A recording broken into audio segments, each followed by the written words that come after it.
David Driscoll, North American team manager for Burton Snowboards. Gotta credit the success of Burton to Jake Burton. Jake, obviously back in like the mid-70s, was just saw this thing called the Snurfer that Sherman Poppin invented. I think that there's a lot of cool innovations and people are definitely coming up with new ways to make product better, and I think that Burton actually is like the leader in the industry. Burton is truly a rider-driven company. It always has been. Everybody from, in the past, from Craig Kelly to Jeff Brushy to Terry Hawkinson to Sean White. The riders have been involved from step one to the very end product of everything we've done, and I think that we just need to make sure, as companies, we need to make sure it goes in the right direction and portrayed in the right way. Brian Harris, this is Scott Sorensen.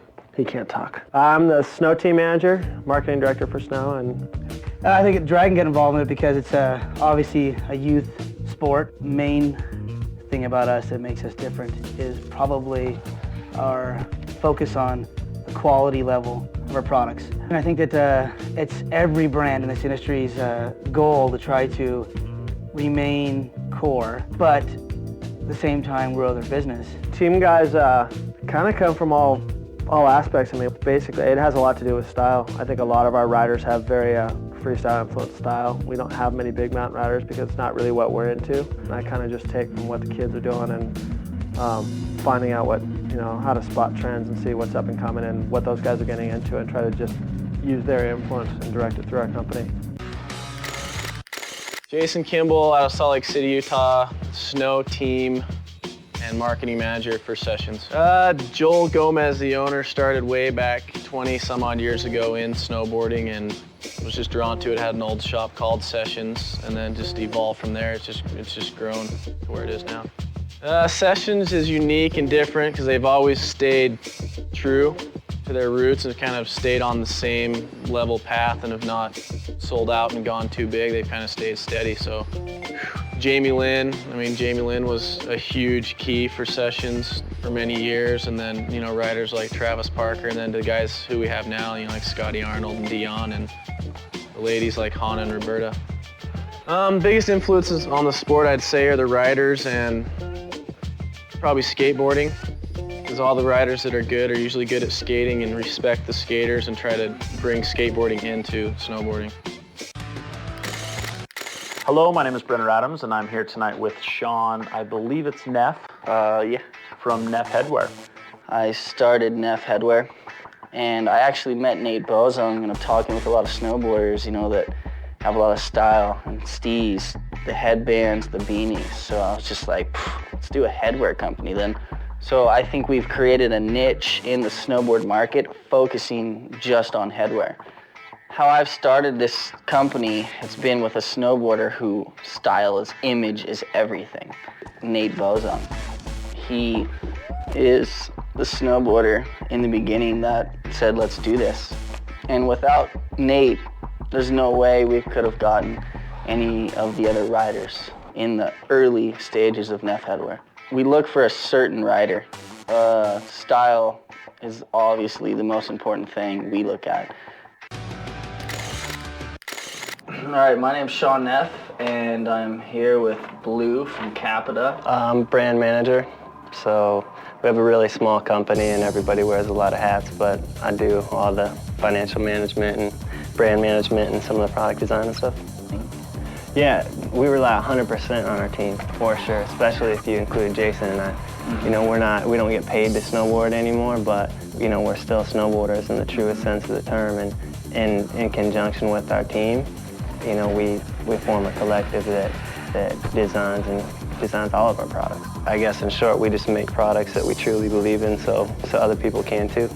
Hopefully companies work together with their athletes to promote that athlete in the way that they would like to be promoted, We didn't go out and buy our team, we didn't solicit our team, it just kind of happened. Like we found each other, and I'm really, really, really proud of our team. My name is Brenner Adams, and tonight we're here with Cal Egbert from Milo Sport. I am the owner of Milo Sport. In the early 1980s, a guy named Dmitry Milovic started developing snowboards. He was a die-hard surfer, and he wanted to do this in the snow. So he brought his idea to Utah. If I can see other people having a good time, that's what, for me, is what it's all about. It's about having fun. It's about seeing my kids have fun, and seeing my friends and the kids that work for me enjoy themselves. And being able to create something and grow something and being able to help people along the way was just as important. So I think we have been successful at that, but I don't think we're done. Get outside, have a good time. My name is Brian Botts. I'm in charge of the snow team at DC. I handle boot development, testing, all that fun stuff. We're not a skate company that just decided to do snowboard boots. Our snowboard boot thing is a totally different division, and we really want to focus on making the best product. The trick to having fun is riding with your buddies and trying to prolong riding good snow as long as you can. My favorite thing about working is being involved with the product. From the drawing to where it's on your foot on the lift, and having the actual say of going, let's change this, let's change that, and it actually being done, and it being done quick. And with the Mountain Lab, we're able to test right there. That's part of my job, is being able to ride powder and saying I'm working. Yeah. I'm the team manager for K2, Kevin English, and I'm a professional babysitter. I think the thing that makes K2 unique is really the people that work for the company. Just the people that work for the company, the team riders. The rider input starts it starts at the beginning of the product development cycle. They're the guys that bring the product to life. They're the ones that when you see the snowboard out in the video, it's Travis Parker riding it. As far as the size jumps and stuff, there's only so far a human body can go. The sport of snowboarding is just a continual progression with the style, and obviously the tricks are going to keep getting more difficult, and consistency is going to be the big thing in the future. Because there are so many people that can land a trick 1 out of 10 times, but it's the pros that can land it 9 out of 10 times. My name is Pat Bridges. I'm the editor of Snowboarder Magazine here, based out of Southern California. Snowboarder Magazine started because we have some sister publications in Surfer Magazine, Skateboarder Magazine, and Powder Magazine, and it's kind of a continuation of those titles. Snowboarder Magazine came into place, in the mid to late 80s, and at that time, snowboarding as a sport really needed the media. If it's good snowboarding, if it looks like fun, if it looks like it's really progressive, if it's entertaining, that's basically the bottom line and how we're going to portray stuff in the magazine. And that's the stuff that's going to get in the magazine. Snowboarders are creative people. If they weren't creative, they'd probably be skiing,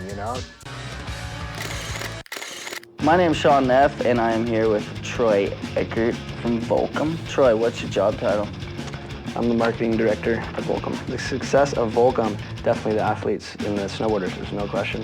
Snowboarders, surfers, skaters, those guys are the forefront, behind our whole, we had an idea, but then with those guys, it's we really wouldn't be anywhere without those guys. So yeah, it's definitely the riders for sure.